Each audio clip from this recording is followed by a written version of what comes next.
ونعوذ بالله من شرور أنفسنا ومن سيئات أعمالنا من يهده الله فلا مضل له ومن يضلل فلا هادي له أشهد أن لا إله إلا الله وحده لا شريك له وأشهد أن محمدا عبده ورسوله وبعد. Kita melanjutkan tafakkur, sebuah ibadah yang tinggi, bahkan sangat tinggi, lebih tinggi dari sholat, puasa, sholat sunat ya, puasa sunat, baca Al-Quran, zikir, wirid. Itu semua kalah dengan tafakkur, tadabbur. Kenapa? Karena ini ibadah hati.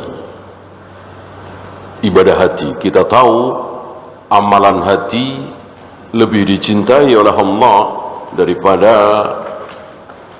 amal jawarih, daripada solat, puasa, sedekah, zikir, wirid. Sekali lagi, solat sunat, puasa sunat ya. Kenapa? Karena yang memasukkan seseorang ke dalam Islam itu hati, bukan lisan. Ambil contoh orang baca syahadat, asyhadu an la ilaha illallah, asyhadu anna muhammadar rasulullah, aku bersaksi tidak ada sembahan kecuali Allah, Muhammad utusan Allah. Sah dia masuk Islam. Tapi dia masih meyakini bahwa roh-roh orang yang sudah mati bisa menolong kita yang masih hidup. Misalnya Nabi Muhammad SAW sekarang ini boleh kita panggil-panggil, boleh kita mintain pertolongan misalnya ya. Sahkah Islamnya? Tidak sah. Dia masih kafir. Allah tahu, manusia nggak tahu kan keyakinan di hati. Ini menunjukkan bahwa keyakinan ini nomor satu ya. Maka yang lain pada sholat sunat, yang lain baca Al-Quran, yang lain zikir, wirid, dia diem nyender. Tapi ketika diem nyender itu dia meneteskan air mata.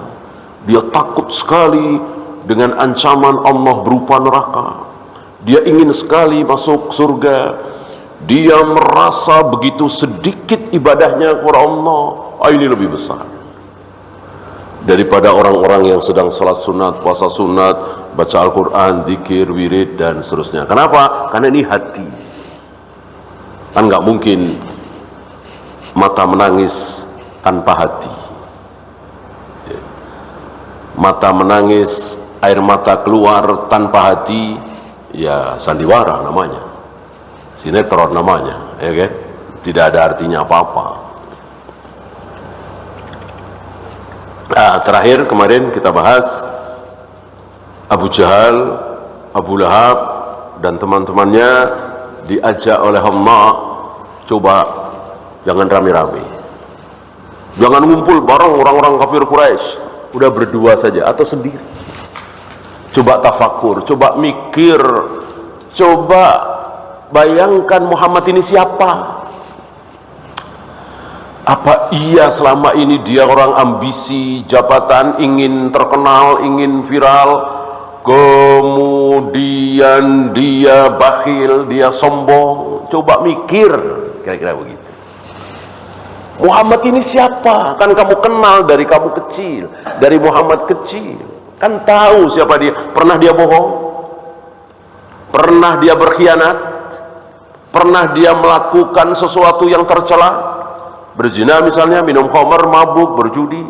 Gak pernah. Walaupun mabuk waktu itu hal yang biasa, Islam juga belum mengharamkan kan. Tapi Allah jaga beliau. Muhammad alaihi salatu wassalam, setetes khamar saja belum pernah masuk ke perut beliau. Walaupun tidak dosa, orang belum haram ya. Coba mikir, kira-kira begitu.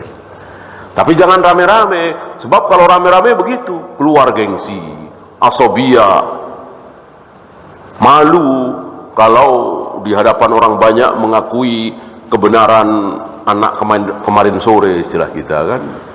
Rasulullah Muhammad SAW bagi Abu Jahal, Abu Lahab kan anak kemarin sore. Tiba-tiba mengaku sebagai nabi, mengaku sebagai rasul, supaya ditaati dan seterusnya. Mereka tidak mau ini. Ya. Ini yang diucapkan oleh Allah di surat Saba, Kul innama a'idukum biwahidah. Aku nasihatkan kepada kalian satu hal, antakumu lillahi masna wa furada thumma tatafakkaru. Coba berdiri di hadapan Allah, ya, jangan di hadapan manusia, berdua saja atau sendirian saja. Thumma tatafakkaru, kemudian berfikir tentang Muhammad alaihi salatu wassalam. Ya. Nah, sampai segitunya tetap saja dasar memang calon penghuni neraka. Allah tidak berkenan memberikan hidayah kepada Abu Jahal, Abu Lahab, maka sampai akhir hayatnya Abu Jahal, Abu Lahab mati dalam keadaan kafir. Ya, kita lanjut ayat berikutnya, masih tentang tafakkur. Qala Allah Ta'ala, inna fi khalqis samawati wal ard, sungguh dalam penciptaan langit dan bumi, sedikit sekali yang kita saksikan tentang kebesaran Allah dalam langit, dalam bumi. Lebih banyak yang disaksikan oleh para ahli, walaupun dia kafir. Dia mempelajari tentang sifat tanah misalnya, dia mempelajari tentang bebatuan misalnya, dia akan terkagum-kagum. Luar biasa ciptaan Allah ini. Waqtilafil laili wan nahar, bergantiannya antara siang dan malam. Terus sepanjang hari, sepanjang abad, sepanjang tahun seperti itu. Tidak pernah bergeser sifatnya seperti itu. Ini hal yang luar biasa. Bahkan Ibnu Abbas pernah marah ketika ada sebagian orang yang membahas tentang Ashabul Kahfi, 7 orang pemuda yang tidur di dalam goa 300 tahun lebih. Terkagum-kagum. Hebatnya begini, terkagum-kagum. Seolah tidak ada yang mengagumkan sekarang ini. Gitu ya. Ibnu Abbas marah. Kenapa engkau begitu terkagum-kagum cuman dengan orang yang ditidurkan oleh Allah selama 300 tahun lebih di dalam goa, habis itu bangun lagi? Padahal hari ini kita saksikan yang jauh lebih mengagumkan. Apa? Itu gunung, itu matahari, itu bulan, itu bintang-bintang bergantian siang dan malam. Ini jauh lebih mengagumkan dari sekedar Allah menidurkan 7 pemuda 300 tahun lebih.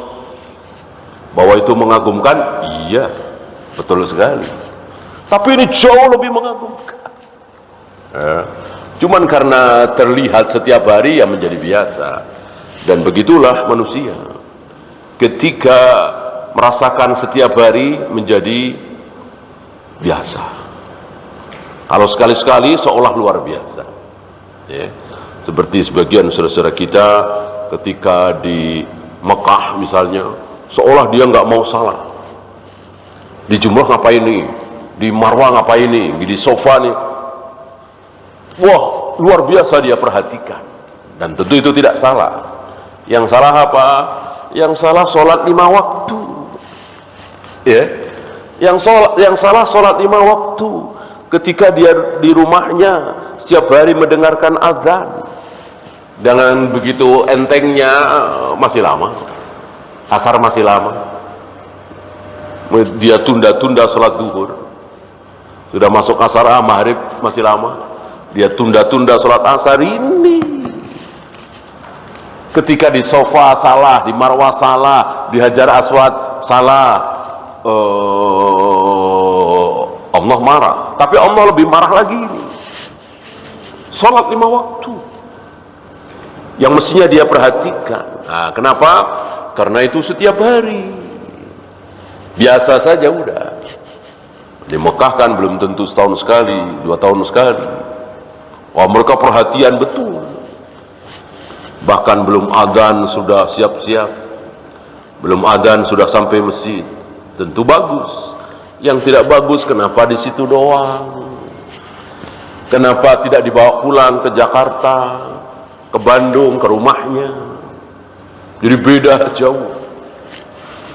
Di sana belum adzan sudah di masjid, sekarang boro-boro ke masjid. Nah, jangan sampai seperti itu. Ya. Lihat Ibn Abbas, habrul ummah ini, ulamanya umat ini, berilmu beliau, tahu beliau, maka penciptaan langit dan bumi bergantian, siang dan malam, bintang-bintang, matahari, bulan, itu jauh lebih dahsyat, jauh lebih mengagumkan daripada sekedar 7 pemuda yang tidur selama 300 tahun lebih. Ya. La ayatil liulil albab, bagi siapa? Ulul albab tentunya.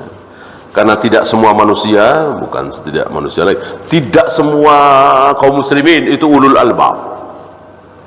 Yang memiliki lub, hati, pemikiran, pandangan, hanya sedikit sekali.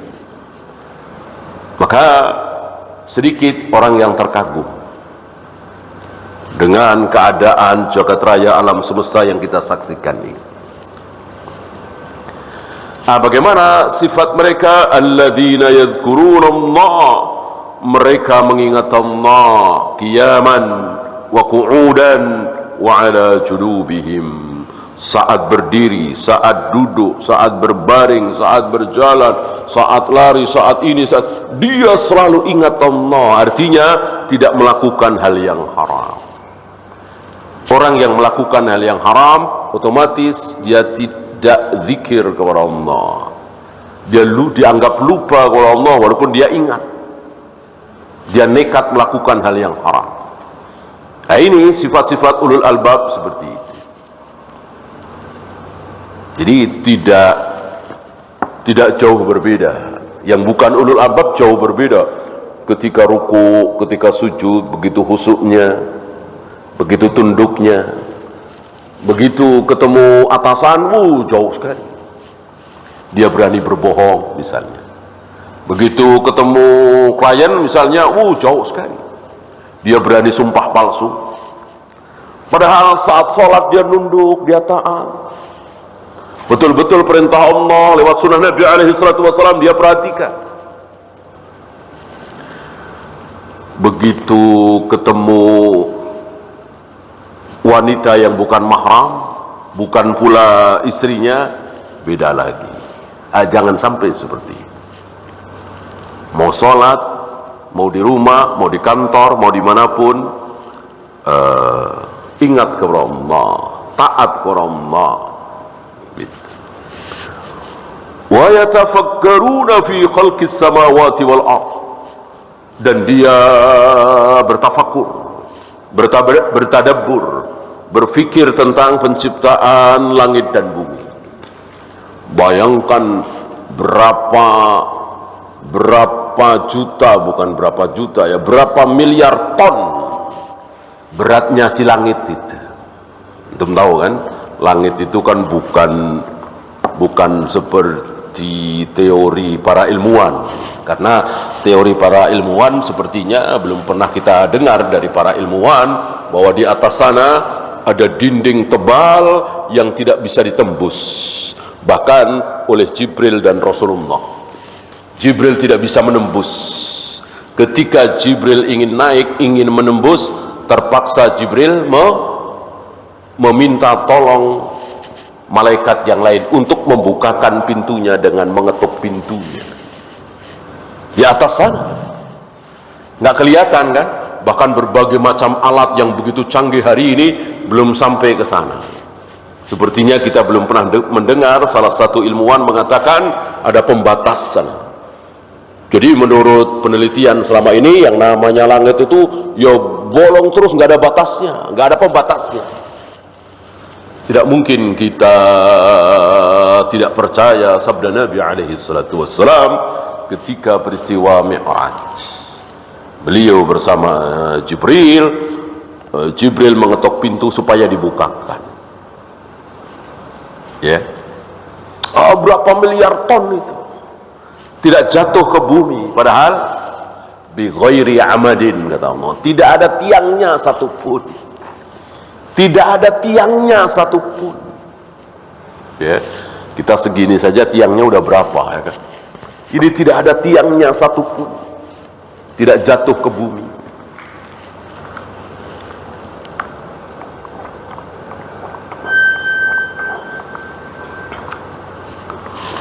Semakin kecil kita. Ketika kita tafakur seperti itu, semakin kecil kita. Semakin kita merasakan betapa besarnya Allah, betapa berkuasanya Allah, betapa hebatnya Allah. Oleh karena itu semua kecil di mata Allah, apalagi kita ini semua kecil. Artinya kalau Allah takdirkan kita masuk neraka jahanam, itu kecil bagi Allah. Nggak ada Allah merasa nggak enak misalnya karena kita ini orang besar. Nggak ada yang besar di mata Allah, termasuk Nabi Muhammad SAW, manusia termulia di muka bumi yang paling dicintai oleh Allah. Beliau tidak besar di mata Allah. Disayang iya. Kalau beliau besar, barangkali Allah sungkan, Allah nggak enak. Mosok paman-pamannya aku sesatkan, mosok ayah ibunya aku bikin masuk neraka. Begitu pula Nabi Nuh, Nabi Ibrahim. Adakah Allah punya rasa sungkan kepada Nabi Ibrahim, Nabi Nuh? Nggak ada. Kalau Allah punya rasa sungkan, nggak enak kepada para nabi, para rasul, barangkali nggak ada istri Nabi masuk neraka. Ternyata ada. Nggak ada anak seorang nabi masuk neraka. Ternyata ada. Ayah seorang nabi masuk neraka. Ternyata ada. Jadi menunjukkan bahwa semuanya di mata Allah kecil, para nabi, para rasul, apalagi kita. Kita ini siapa? Ayah kita siapa? Ibu kita siapa? Kita keturunan siapa? Gak ada artinya apa-apa. Disinilah semakin kita merasa kecil. Yang ada hanya merengek, memohon, berdoa, meminta. Gak ada kita banggakan sholat kita selama sekian tahun, jamaah kita selama sekian tahun, selalu bangun malam selama belasan puluhan tahun. Kalau Allah mau takdirkan kita celaka, celaka. Ya, maka beramalah terus, tapi jangan pernah menyombongkan, mengandalkan amal kita dalam rangka kita taat kepada Allah. Selebihnya kita memohon, meminta, berdoa. Ya, karena Nabi sendiri masuk surga bukan karena amal beliau. Nabi mengatakan gak ada orang masuk surga karena amal, termasuk engkau ya Rasul, termasuk aku. Aku kelak masuk surga bukan karena amalku, tapi karena rahmat Allah, kasih sayang Allah. Jadi ketika kita masuk neraka, itu karena kita disayang oleh Allah, bukan karena kewajiban Allah. Udah sholat, udah puasa, nggak berzina, nggak berjudi, ya wajiblah bagiku memasukkan dia ke surga. Nggak ada seperti itu. Allah tidak punya kewajiban secuil pun. Tidak wajib bagi Allah. Ya, tidak ada yang wajib bagi Allah. Allah tidak wajib melakukan apapun. Semuanya bebas bagi Allah, bebas sebebas-bebasnya. Ya.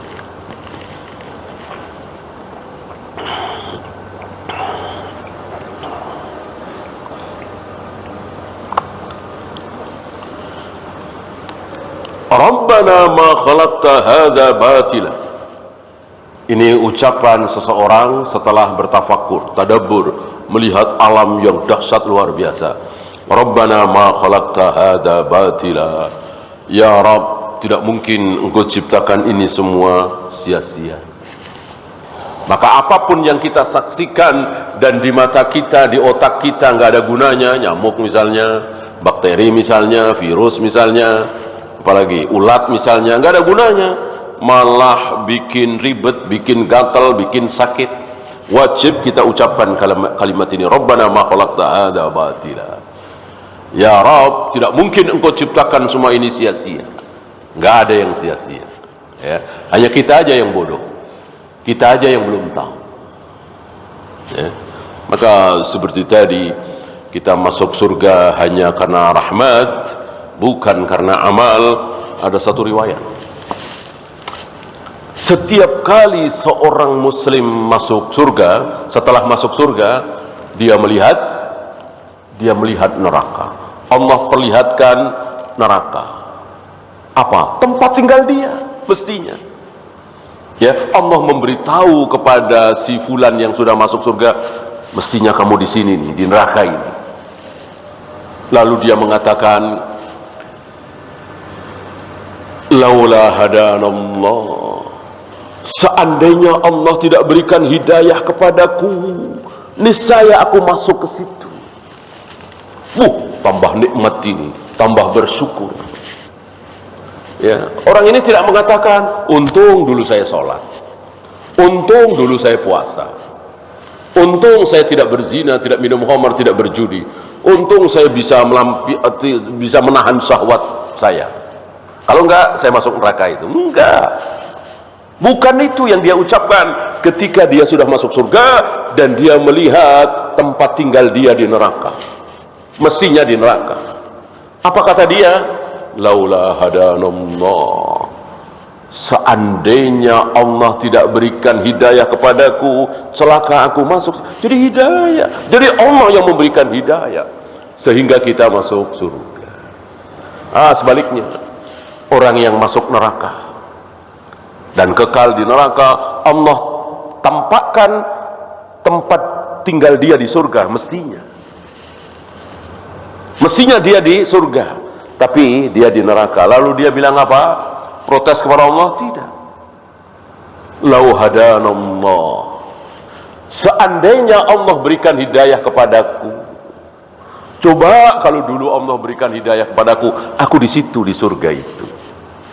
Jadilah menyesal luar biasa si kafir yang masuk neraka itu.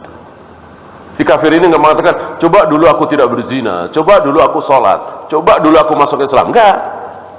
Ya, coba dulu Allah berikan hidayah kepadaku. Jadi betul-betul masuk surga, masuk neraka, betul-betul itu dari Allah. Ya. Maka kata Nabi, mintalah, mohonlah, merengeklah, gitu ya.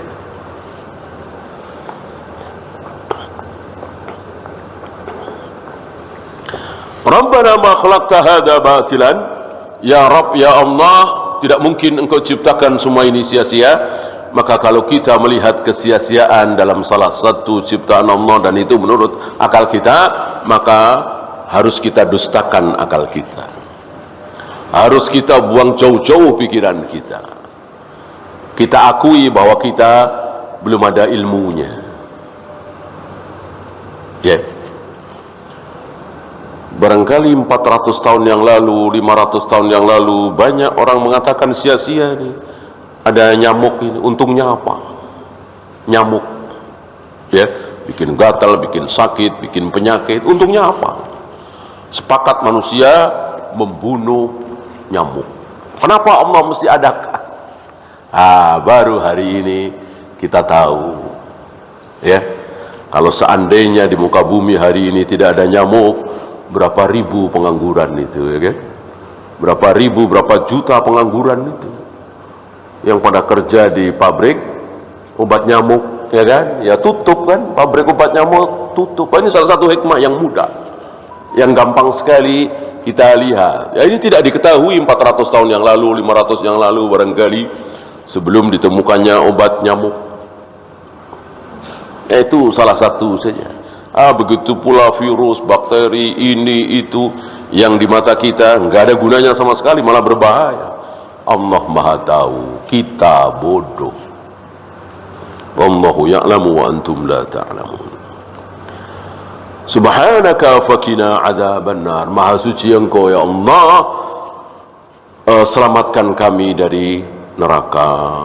Jadi orang ulul albab itu yang paling dia takuti adalah neraka, bukan miskin, bukan gagal, bukan tidak jadi pejabat, bukan dipecat, bukan ini, bukan itu. Yang paling ditakutkan oleh ulul albab adalah neraka.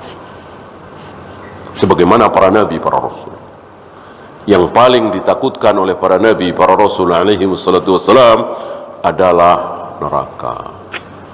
Bagaimana Allah? Mereka tidak takut kepada Allah. Otomatis ketika kita takut kepada neraka, otomatis takut kepada Allah. Ketika kita takut kepada Allah, otomatis kita takut neraka. Yang nyuruh kita takut neraka siapa? Yang nyuruh kita takut neraka siapa? Allah Rabbul Alamin. Fattaqun nar allati waquduha an-nas wal hijarah. Allah yang nyuruh kita takut. Takutlah kalian terhadap neraka yang bahan bakarnya manusia dan batu. Ya, kalau besi masih cepat, ya, apa istilahnya, titik didihnya itu masih cepat. Batu luar biasa, lama sekali. Ya. Artinya kalau batu kok sampai merah, ini luar biasa panasnya. Kalau besi cepat, ya. Mungkin jarang sekali kita saksikan, ya, batu sampai merah panas kayak apa, kecuali ketika ada gunung meletus barangkali, ya. Nah, itulah nanti di neraka. Satu lagi, Al-Ghasyiyah. Qala Allah Ta'ala, afala yanduruna ilal ibili kaifa khuliqat. Tidakkah mereka melihat bagaimana unta-unta itu diciptakan? Ada sesuatu di unta, yang sesuatu itu sudah diketahui di zaman Nabi alaihi salatu wassalam, dan dimanfaatkan oleh beliau dan para sahabat dan umumnya manusia hari itu. Apa? Nah, nyimpen air, gitu ya. Mungkin satu-satunya hewan yang bisa menyimpan air. Dan seringkali Nabi menyembelih unta, dimakan dagingnya, diambil airnya, simpanan air, entah namanya apa, berliter-liter itu, dipakai wudhu, dipakai bersuci, sebagiannya dipakai mandi dan bersih dan suci, gitu ya. Nah, inilah ciptaan Allah. Dan Allah Maha tahu, karena unta di padang pasir jarang air, dibikin seperti itu. Kalau Allah tidak Maha tahu, barangkali unta akan banyak di negeri kita, misalnya pegunungan misalnya. Allah Maha tahu, di pegunungan tidak ada, yang subur banyak air tidak ada. Allah Maha tahu.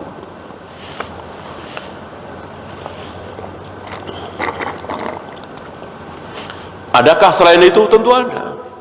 Yang barangkali di zaman Nabi belum diketemukan, sekarang ketemu. Oh begini, oh begini. Ya, kita disuruh berpikir. Wa ila samai kaifa rufi'at. Bagaimana langit itu ditinggikan? Entah berapa ribu, berapa juta kilometer.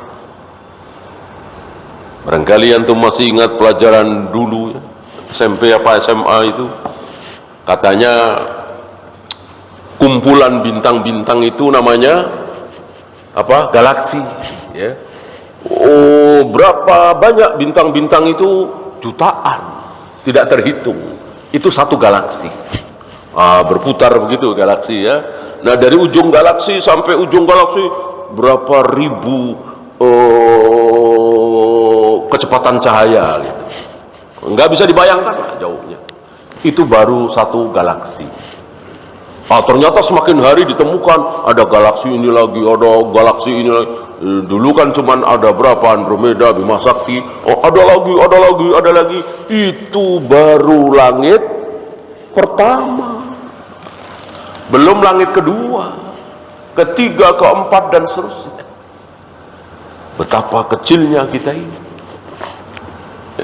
betapa kecilnya bumi ini, apalagi kita yang mendiami bumi ini.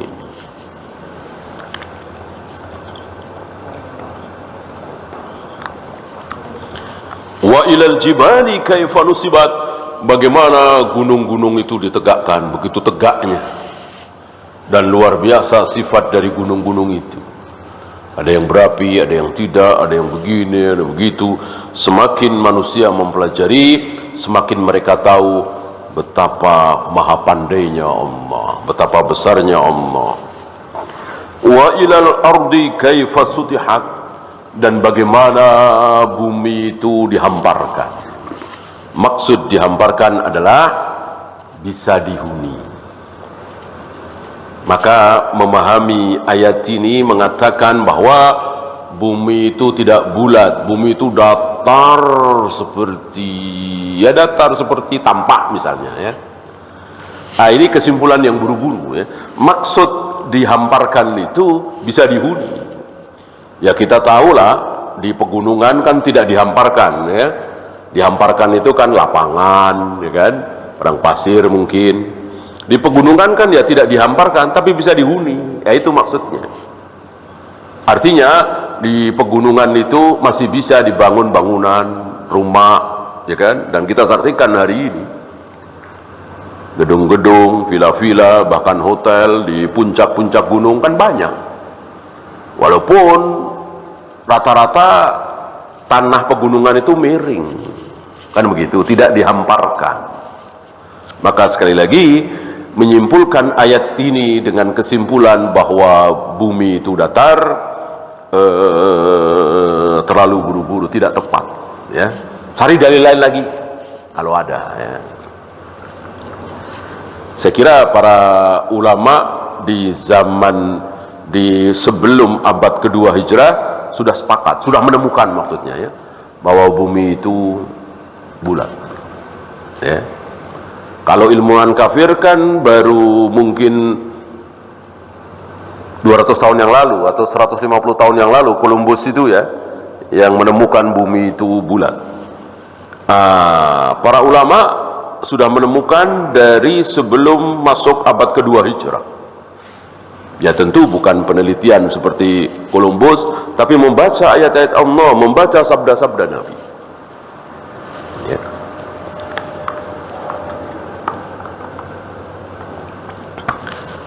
Kemudian terakhir, maksudnya ayat ini, ya, belum sampai ayat terakhir ini. Fadzakir innama anta mudzakir.